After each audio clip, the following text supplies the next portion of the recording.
From New York, Late Night Show with Spike Siddiqui. Bismillahirrahmanirrahim. Allahumma salli ala Muhammadin wa ala ali Muhammad. Welcome to the show. My name is Faiq Izhar Hussain Siddiqui. صاحبوں آپ نے سیمبری وال کیا جگہ کا نام ہے میں سیمبریال معاف کیجیے گا اگر غلطی ہو جائے تو سیالکوٹ کا یہ تو مجھے پتہ ہے جو ضمنی انتخاب ہوا ہے اس میں پی ٹی آئی کی فتح اور مخالفین کی شکست جو ہے اس میں بہت سارے اشارے چھپے ہوئے ہیں. یہ کوئی عام ضمنی انتخاب نہیں تھا کہ وہ ایک پارٹی جیت گئی دوسری ہار گئی. اس شکست میں جرنیلوں کے لیے اور ان کے جو ہمنوا ہیں اور ان کے جو ساتھی ہیں نون پی پی پی بیوروکریسی اور سب کے لیے بڑا میسج ہے. وہ میسج کیا ہے؟ وہ میسج یہ ہے کہ آپ جو یہ پروپیگنڈا یا اس سرور کی کیفیت میں آپ آ گئے تھے کہ جرنیلوں کا امیج اچھا ہو گیا ہے اور عمران خان کا امیج خراب ہو گیا ہے، کمزور ہو گیا ہے. اس الیکشن نے بتا دیا کہ بالکل ایسا نہیں ہے. عمران خان کے ساتھ جو کمٹمنٹ ہے لوگوں کا ویسے ہی ہے، وہی محبت ہے، بلکہ جس طرح سے لوگوں نے بڑھ بڑھ کر کام کیا ہے، ہیٹس آف ٹو دیم. میں سلوٹ کرتا ہوں عالیہ حمزہ کو اور پوری پنجاب کی ٹیم کو. جس انداز سے ٹیم نے کام کیا اور جس انداز سے وہاں کی عوام نے ریسپونس کیا ہے وہ بہت دیکھنے سے لائق ہے اور سمجھنے سے لائق ہے. ان کے لیے جو کبھی اس کا بلہ چھین لیتے ہیں نشان، کبھی پورا الیکشن چھین لیا اور ساری بدعمالیاں آپ کو پتہ ہیں. اس میں یہ بات ثابت ہو گئی ہے کہ عوام جو ہے وہ عمران خان کے ساتھ ہے اور یہ تبدیلی کا وقت جو ہے وہ آن پہنچا ہے. اچھا دیکھیے، جب میں کہتا ہوں کہ یہ تبدیلی کا وقت آ گیا ہے تو میں آپ کو کچھ پوائنٹس دینا چاہتا ہوں. اگر آپ کو پسند آئیں تو آپ اس کو دوستوں کے ساتھ شیئر بھی کیجیے گا. پوائنٹ نمبر 1، دیکھو جب کہتے ہیں نا کہ you can not kill an idea whose time has come, آپ اس آئیڈیا کو کل نہیں کر سکتے جس کا وقت آ جائے، چاہے وہ انوینشن کا آئیڈیا ہو یا ریولوشنری تحریک کا آغاز ہو. ٹھیک ہے نا، کوئی بھی بڑا ایسا کام جس ہر چیز کا قدرت کی ٹائم لائن میں ایک وقت مقرر ہے، وہ اس وقت پہ وہ چیز ہوتی ہے. چارلز ڈیگال، الجزائر کی جو آزادی ہے، فرانس نے جو ان کو ریفرینڈم کرانے کو دیا، اتنی قربانیاں دے دی تھی، کتنے سال، 6-7-8 سال ہو گئے تھے مرتے مرتے. وہ وقت تھا اور وہ اس وقت پہ وہ کام ہوا، ان کی ٹائم لائن میں تھا، قدرت نے یہی لکھا تھا. انگریز جب ہندوستان چھوڑ کے گیا ہے سیکنڈ ورلڈ وار کے بعد، کتنے عرصے سے حکومت کر رہا تھا، کتنی مرتبہ جد و جہد کی گئی، 1857 میں بھی جد و جہد کی گئی. ٹائم یہ لکھا تھا سیکنڈ ورلڈ وار کے بعد، وہ اس وقت ہوا. چاہے سیاسی تحریک ہو یا کوئی آئیڈیا ہو. فار ایگزامپل انسانی تاریخ میں بہت بڑا واقعہ ہے بلب، روشنی کا بننا. جب انسانوں نے محسوس کیا کہ وہ صرف رات کو کام بند کر دیتے ہیں، وہ کام کنٹینیو رکھنا چاہتے ہیں اور یہ چراغ اور جو دوسرے طریقے تھے روشنی کے، اس سے ابف کوئی چیز چاہتے ہیں. جب یہ چاہت تو بہت دنوں سے تھی، جب اس کا وقت آیا تو ایڈیسن نے یہ کام کر دیا. رب کے وہاں ہر چیز کی ایک ٹائم لائن ہے، اس کو پہچاننا، اس رب سے ڈرنا اور بہتری سچائی کے رستے پہ چلنا، یہ ہماری آپ کی ڈیوٹی ہے. تو یہ میرا پوائنٹ نمبر 1 ہے. اگر آپ اس سے ایگری کریں گے تو ہم کم وقت میں زیادہ کمیونیکیشن کر پائیں گے. پوائنٹ نمبر 2، دیکھیے پاکستان میں تبدیلی عمران نہیں لا رہا، تبدیلی عمران کو لے آئی ہے. عمران کی جگہ کوئی اور ہوتا تو وہ بھی آج ایسے ہی چاہا جاتا، اس کے ساتھ بھی ہوتا، کیونکہ ٹائم آ گیا. یہ ٹائم ہے تبدیلی کا. اچھا اب پوائنٹ نمبر 3 کہ آپ کیسے ریکگنائز کریں گے کہ یہ تبدیلی کا ٹائم ہے؟ سوچنا چاہیے، دیکھنا چاہیے. دیکھیے 78 سال سے عوام جو ہے وہ فوجی جرنیلوں کی کرپشن اور ان کا تکبر اور غرور اور دادا گیری، سیاستدانوں کی بدماشی، ملک کے خزانے لوٹنا، ان سب کو برداشت کرتے آئے. آج کمیونیکیشن کا دور جو شروع ہوا تو یہ چیزیں کھل کر سامنے آ گئیں، اتنی کھل کے سامنے آئی ہیں کہ اب ہر شخص کو پکا پتا ہے کہ کون کون جرنیل کتنے کتنے پیسے لوٹ کے گیا ہے، کون کہاں رہتا ہے، اس کا ایڈریس کیا ہے، سب چیزیں سب کو پتا ہیں جی. اور یہی پولیٹیشن کو تو ان کا کرپشن تو فوج کا کرپشن تو اس کے اندر ہوتا ہے، بہت کم نظر آ پاتا ہے. یعنی پولیٹیشین میں تو زرداری جیسے لوگ جنہوں نے بریف کیس بھر بھر کے وہ ایک حسینہ تھی اس کے ہاتھ بھیجتے تھے، لانچز کے ذریعے ڈالر باہر بھیجے، ملک کا خزانہ ایسے لوٹا ہے انہوں نے. نواز شریف، شہباز شریف، کیا کیا انہوں نے ڈیلیں لوٹی ہیں اور کیسے کیسے پیسہ جمع، اور یہ پوری خبر عوام کو تھی اور زیادہ ہو گئی اس کمیونیکیشن کے ذریعے. تو یہ وقت آ گیا، اب عوام ان کو برداشت نہیں کرے گی. اچھا پوائنٹ نمبر 4، دیکھو کسی قوم کا جب دماغ بن جاتا ہے نا کسی چیز سے متعلق تو وہ برسوں میں بنتا ہے، روز نہیں بنتا. اور جب ایک دفعہ بن جائے تو پھر تم اس کو توڑ نہیں سکتے. عوام کا ذہن تبدیل کرنا کوئی آسان کام نہیں ہوتا ہے. اچھا دیکھیے آج پاکستان اس موڑ پہ آ گیا ہے کہ میک اٹ اور بریک اٹ، وہ صورتحال ہے.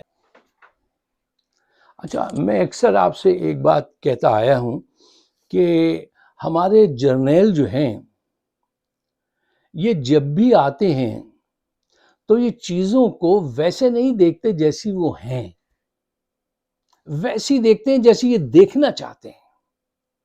اس کی وجہ سے پاکستان کو بڑا نقصان ہوتا ہے، ان کو بدنامی ملتی ہے اور حکومت نہیں چل پاتی اور نہیں چل سکتی.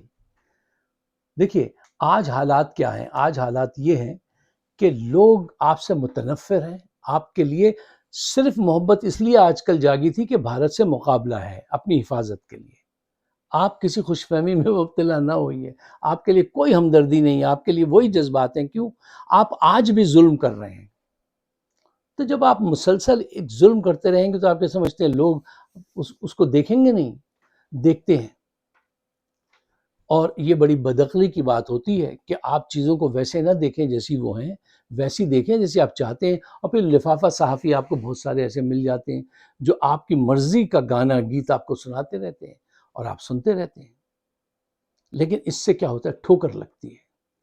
دیکھو جب کوئی قوم اپنے حقوق مانگنے کے لیے جاگ اٹھے، نکل جائے نا، تو پھر کوئی بھی حکمران ہو، چاہے وہ بادشاہ ہو، ڈکٹیٹر ہو، ڈیماگوگ، کوئی بھی اس کا راستہ روک نہیں سکتا. سچ اور انصاف کا نظریہ ظلم کو شکست دیتا آیا ہے اور دیتا رہے گا. انسانی تاریخ اپنے ایک ردھم میں ہوتی ہے اور قدرت کے فیصلے جو ہوتے ہیں وہ جب ہو جائیں تو ان کو ٹالا نہیں جا سکتا. قدرت کے فیصلوں کو پہچاننا ہمارا کام ہونا چاہیے. کیا ہم وہ کام کرتے ہیں؟ اچھا دیکھیے اگر عاصم منیر صاحب یہ سمجھتے ہیں یا جرنیل یہ سمجھتے ہیں کہ ان کی جنگ عمران خان سے ہو رہی ہے تو وہ بہت بڑے دھوکے میں ہیں. صاحب آپ کی جنگ صرف عمران خان سے نہیں ہے، پاکستان کے 24 کروڑ لوگوں کے سیاسی شعور سے آپ نبر آزما ہیں. آپ خوف کے ذریعے اپنا اقتدار قائم رکھنا چاہتے ہیں اور وہ جو ہے فیتھ کے ذریعے آپ کو شکست دینا چاہتے ہیں. اب اس جنگ کو آپ سمجھے، وہ کرپشن سے آزادی چاہتے ہیں، آپ جو ہے اپنا اقتدار قائم رکھنا چاہتے ہیں. کرپٹ سسٹم، کرپٹ لوگ، یہ جو آپ کے ساتھ حکومت ہے، آپ ان کے ساتھ سفر کرنا چاہتے ہیں اور عوام اس کو سخت ناپسند کرتی ہے. اس کے لیے آپ اپنی طرف سے جو بھی کوششیں کرتے ہیں وہ ناکام ہیں، ناکام رہیں گی. اس کی وجہ کیا ہے؟ تجربات کر کے دیکھیے. یہ اکثر D G I S P R صاحب پریس کانفرنس کرتے ہیں یا یہ یونیورسٹیز میں جاتے ہیں، کبھی ٹیچر سے کبھی اسٹوڈنٹ سے بات کرتے ہیں. جب بھی یہ بات کرنے گئے ہیں، بات پروگرام ختم ہونے کے بعد یہ اور زیادہ ایکسپوز ہو جاتے ہیں، لوگ ان کے اور زیادہ خلاف ہو جاتے ہیں۔ مجھے کچھ دوستوں نے بتایا کہ یار میرے ساتھ ایک وہ بھی گئے تھے، ایک دوست ہیں ان کے قریبی، میرے تو دوست نہیں، ان کے دوست ہیں، وہ ان کے دوست ہیں میرے دوست کے، تو وہ جو تھوڑا سافٹ کارنر رکھتے تھے، ان کی باتیں سن کے وہ بھی بکھر گئے کہ نہیں یار یہ آپ صحیح کہتے ہیں، یہ ڈبو دیں گے۔ اگر یہی سوچ رہی جو آج ہے کہ ہم بلوچستان میں ٹھیک کر کے رکھ دیں گے اور ایک ایس ایچ او جا کے سب کو ٹھیک کر دے گا اور وہاں پہ پشتون بھی رہتے ہیں، یہ منرلز اپنے ساتھ لائے تھے، وہ صدیوں سے وہاں رہ رہے ہیں، صدیوں سے منرلز ان کے ہیں، اور آپ اس طرح سے اس کو طے کریں گے معاملات کو سختی کے ذریعے کہ کتے ہیں اور یہ ہے اور وہ۔ دیکھو یہ میری بات آپ ویڈیو سنبھال کے رکھیے گا، ان سب باتوں کا انجام انتہائی بھیانک ہوگا۔ اس چین کو، یہ تھاٹس جو ہیں نا جو یہ لے کر آئے ہیں، ان کو روکنا اس وقت بہت ضروری ہے پاکستان کے لیے۔ اس سوچ کے جو جرنیل ہیں ان کو چاہیے فوری طور سے عمران سے رابطہ کریں، عمران کو رہا کریں، بلوچستان بچائیں۔ لیکن کیا یہ ایسا کرنے کی نیت یا ان کے اندر وہ شدت ہے جو ایک عام شہری کی ہوتی ہے؟ نہیں ہے۔ میں افسوس سے کہہ رہا ہوں، اللہ پیدا بھی کر سکتا ہے، اللہ پیدا کر دے، لیکن بڑا بہت مشکل کام ہے۔ اگر عمران کو آزاد نہیں کیا، ڈیموکریسی کو بحال نہیں کیا، اور یہی سوچ رکھی کہ ہم طاقت کے ذریعے مار دیں گے اور ٹھیک کر دیں گے لوگوں کو، بہت بڑا نقصان ہو جائے گا۔ میں اپنے منہ سے وہ الفاظ کہنا نہیں چاہتا ہوں، دکھ کی باتیں ہیں۔ اچھا، اب آئیے کہ جب میں کہتا ہوں کہ عمران ہی سلوشن ہے تو کیوں؟ دیکھو آج قوم ایک بات کا ثبوت دے رہی ہے، جن لوگوں کو آپ نے جیل میں بند کر کے ننگا لٹکا کے مارا ہے وہ واپس آتے ہیں نا تو دوبارہ عمران خان کے پیچھے آ کے کھڑے ہوتے ہیں۔ یہ بہت خراب نشانیاں ہیں ان کے لیے۔ ایسا کیوں؟ عباد فاروق کے بچے کی ڈیتھ ہو گئی تھی، اس پہ جنازے پہ نہیں جانے دیا تھا تم نے، وہ جیل سے آیا اور پھر آ کے واپس لائن میں لگ گیا۔ بے پناہ مثالیں ہیں۔ ڈاکٹر شہباز گل، کتنا اس شریف آدمی کو آپ نے مارا،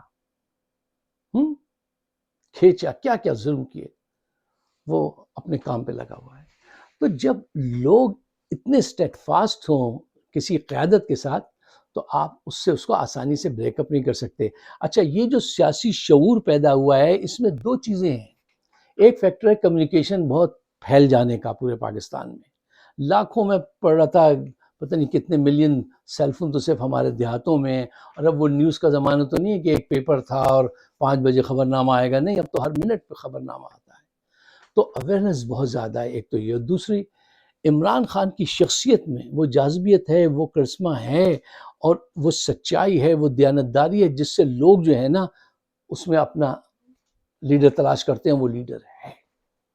اچھا، اس پہ میرے ایک دوست ہیں، انہوں نے ریسرچ کی، انہوں نے مجھے فون کیا، ڈسکس کر رہے تھے وہ، تو میں نے کہا کہ تم نے کیا چیزیں فائنڈ آؤٹ کی ہیں، کیوں لوگ اس کے پیچھے سے نہیں ہٹتے؟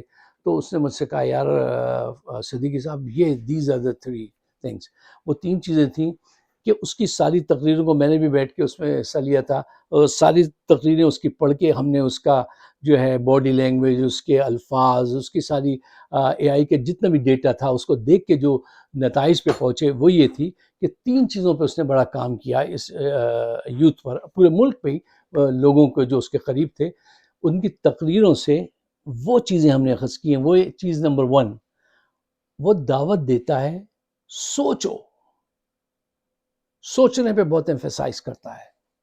اب مختلف طریقوں سے ہے وہ ورنہ بہت سارے جملے تھے جو ہم نے وہ کہتے تھے، لیکن وہ اب ٹائم ضائع ہوتا ہے یہاں پہ۔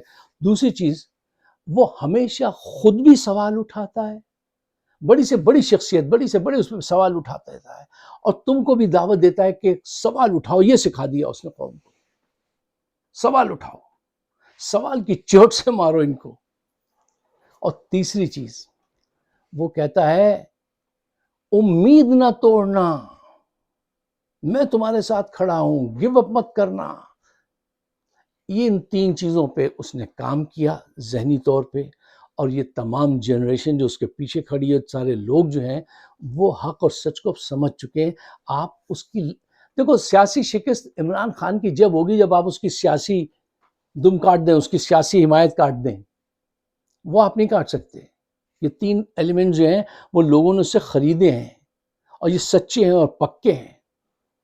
اب دیکھو یہ وہ دور تو نہیں ہے کہ آپ جو ہے اپنی بندوق اور توپ کے ذریعے جو ہے انسان کا دماغ بدل دیں گے۔ انسانی دماغ توپ اور گن اور یہ ایس ایچ او کے ذریعے نہیں بدلے جاتے ہیں۔ ہاں خوف پھیلا کے تھوڑی دیر کے لیے انسان رک سکتا ہے، 2-4 قیادت کے لوگ جو ہیں کمپرومائز ہو سکتے ہیں، تو یہ ہر دور میں سیاست میں ہوتا آیا ہے، ہوتا رہے گا۔ سیاسی جماعتوں میں یہ ہوتا ہے، غدار بھی آتے ہیں، کمپرومائز بھی آتے ہیں، بزدل بھی آتے ہیں، نڈر بھی آتے ہیں، تو یہ ان کے ساتھ بھی ہو رہا ہے۔ یہ کوئی ایسی بڑی بات نہیں ہے جس کو روز آپ خوش ہوتے ہیں کہ اس سے کوئی کارنامہ ہوگا، نہیں۔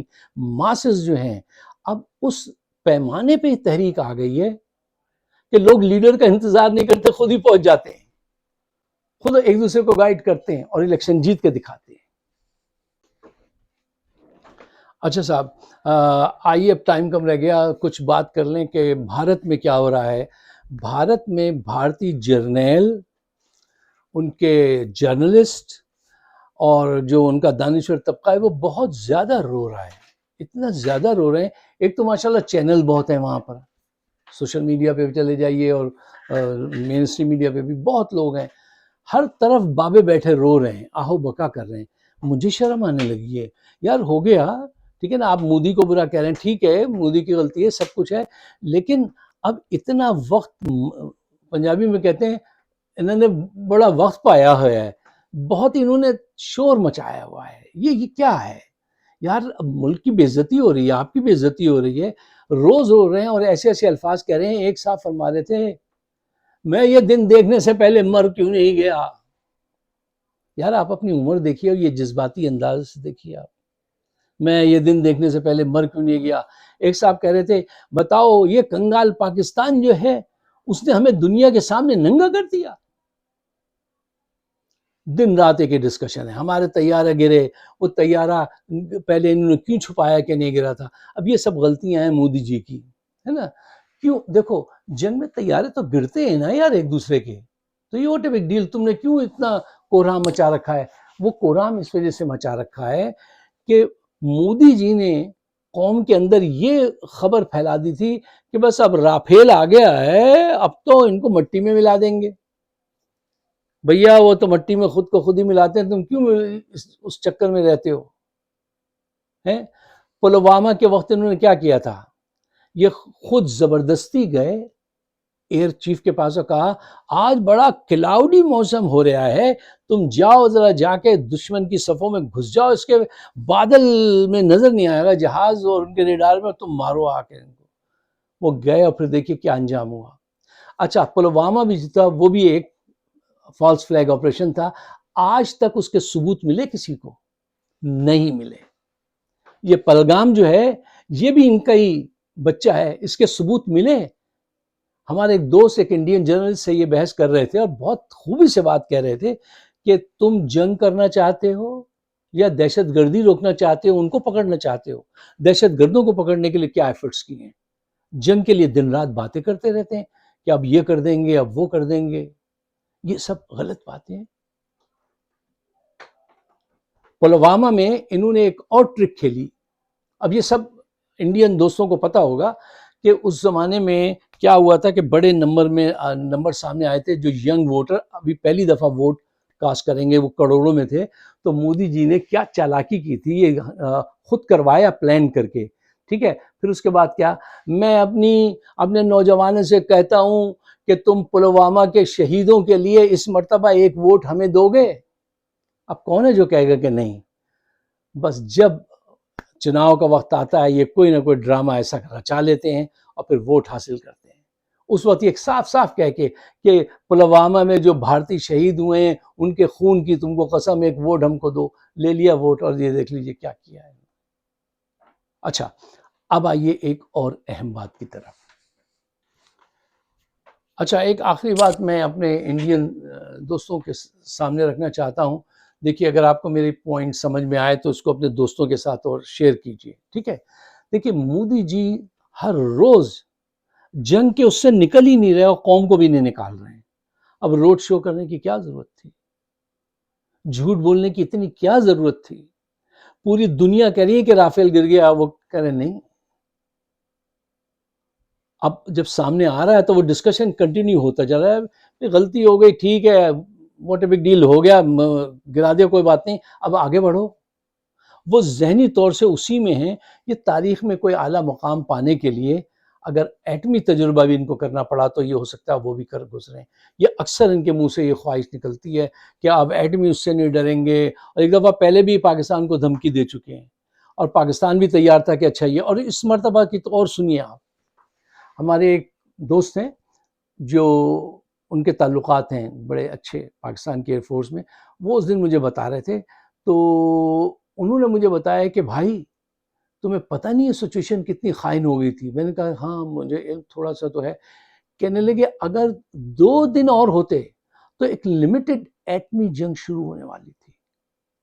دیکھیں میں آپ سب کو وارن کرتا ہوں، چاہے وہ ادھر ہوں پاکستان میں یا ادھر ہوں، خدا کے واسطے اس چیز سے دور رہنا. اگر تم نے ایک لمیٹڈ بھی ایٹمی وار لڑی نا، تو پرنسٹن یونیورسٹی کا ایک سروے تھا کہ لمیٹڈ وار کی صورت میں بھی پہلے 3 دن کے اندر 3-4 دن میں 91 ملین ڈیتھ ہو جائیں گی. 1 بلین لوگ دنیا بھر میں قحط کا شکار ہو جائیں گے. صرف انڈیا ہی پاکستان میں نہیں، ساری دنیا میں اس کا اثر پڑے گا. سورج کی روشنی اس دھوئیں اور اس سے جو ہے وہ ٹیمپریچر اس کا گر جائے گا. آپ کے کھیت، آپ کی فصلیں سب برباد ہو جائیں گی. لاہور، دلی، کراچی، بامبے یہ سب صفحہ ہستی سے مٹ جائیں گے. اس کی تابکاری اتنی خطرناک ہے. جو ایٹم بم جاپان پہ برسے تھے، جو ان کی قوت تھی، اس سے بہت زیادہ تیز قوت کے یہ ایٹم بم ہیں جو یہ دونوں کے پاس ہیں، خاص کر کے پاکستان کے پاس جو ہے. میں تو سمجھتا ہوں دونوں ملکوں سے ایٹم بم لے لینے چاہیے. دونوں ملکوں سے کہنا چاہیے یونائٹڈ نیشن کو کہ یہ ادھر دو. یار جب ہوتا ہے وہ کہہ دیتے ہیں اٹھ کے میں. اور یہ ایسے ہی ہوتا ہے، جنگیں بڑی بڑی ایسی ہو جاتی ہیں کہ جب جنگ شروع ہو جاتی ہے نا تو اس کو کنٹرول کرنا مشکل ہو جاتا ہے. جذبات بڑھ جاتے ہیں، انسیکیورٹی بڑھ جاتی ہے. اگر یہ 2-1 دن اور کرتے، پاکستان کوئی اور بڑا میزائل مارنے کی تیار وہ کہہ رہا تھا، کر کے بیٹھے ہوئے تھے، صرف حکم میں تھا کہ اچانک یہ ہو گیا کہ انہوں نے کہا نہیں روک دو. کیا تصور کر سکتے ہیں اس ہلاکت کا؟ اور یہ صاحب روز یہ باتیں کرتے ہیں. پرنامو کیا کہتے ہیں اس کو، پرمامو جو کچھ بھی کہتے ہیں، پرمامو بم، پرنامو، چلو جو مجھے سوری میری پروننسیشن صحیح نہیں ہے، معاف کیجیے گا. تو یہ اچھی بات تھوڑی ہے یار. ایک طرح کے لوگ ہیں، تمہارا بہت کچھ ملتا ہے. میں اکثر یہ بات دہراتا رہوں گا کہ دیکھو پاکستانیوں کو میں سمجھاتا ہوں تمہارا چائنا سے کیا ملتا ہے یار؟ کچھ نہیں ملتا. نہ فوڈ ملتا ہے، نہ شکل ملتی ہے، نہ کلچر ملتا ہے. انڈیا سے سب کچھ ملتا ہے. ان کی طرف سافٹ رہو، ان کی طرف چلو. اب وہ بیچارے تیار ہو جاتے ہیں پاکستانی، یہ اس قدر زیادہ وہ دکھاتے ہیں اپنی اکڑ خوں کہ وہ کرکٹ کی ٹیم ہے تو اس کو روکا ہوا ہے مودی نے، ہم پاکستان نہیں بھیجیں گے. کیوں نہیں بھیجو گے؟ وہاں کھیلی ہے وہ. اب وہ بیچارے بے چین رہتے ہیں آپ آئیے آپ کے ساتھ کرکٹ کھیلیں گے. یہ کسی سطح پہ بھی نارمل تعلقات نہیں رکھنا چاہتے ہیں. یہ اپنا ووٹ بینک پکا رکھنے کے لیے مسلمانوں کی توہین، پاکستان کی توہین، ایسے ایسے الفاظ کہتے ہیں. وہ ہر وقت ان کی کومنٹیٹر کیا لے کے گھومتا ہے، کشکول لے کے گھومتے ہیں، بھیک مانگتے ہیں. وہ وہاں سب کچھ دیکھ لیجئے، پھر بھی ماشاءاللہ ٹھیک چل رہا ہے. ٹھیک ہے نا؟